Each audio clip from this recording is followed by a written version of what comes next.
Malheureusement, l'adversaire que nous avons en face, ce n'est pas le terrorisme, c'est surtout la France. La France, habituée à disposer de tout au Niger. La France, habituée à disposer des ressources humaines et naturelles au Niger à sa guise, à travers des accords que nous savons tous les conditions dans lesquelles nos dirigeants passés étaient contraints de les signer. Mais l'Occident, malheureusement, continue à regarder le Niger, et au-delà du Niger, l'Afrique entière, sous le prisme de 1800 à 1960 pour certains, où la puissance coloniale pense qu'elle a un droit de vie ou de mort sur le peuple colonisé.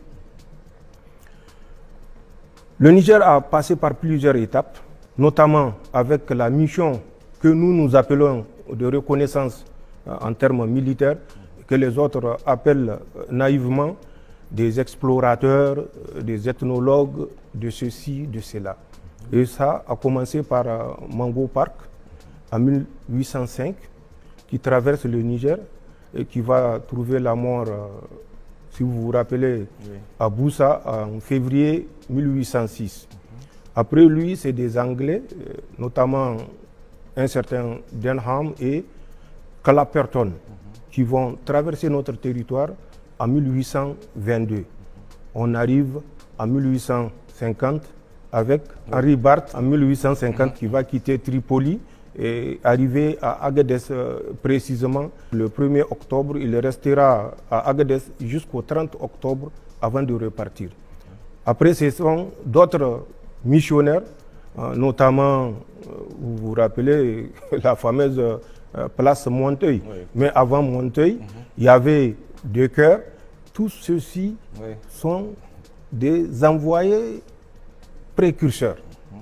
Ils ont répertorié les peuples africains, ils ont répertorié nos coutumes et à travers ça, ils ont construit un cahier de route qui va servir de base à la colonisation de l'Afrique, en tout cas pour ce qui concerne le Niger, avec la tristement célèbre colonne Voulé-Chanoine en 1898 et qui fera entre Dogondoussi et Kouani, retenez bien, plus de 12 000 morts.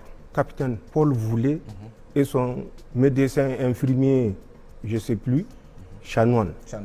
Plus de 12 000 morts entre Dogondoussi et Kouani.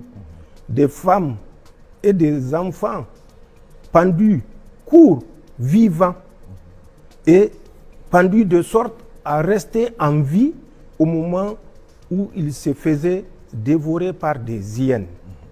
C'est ce que nous avons connu ici au Niger.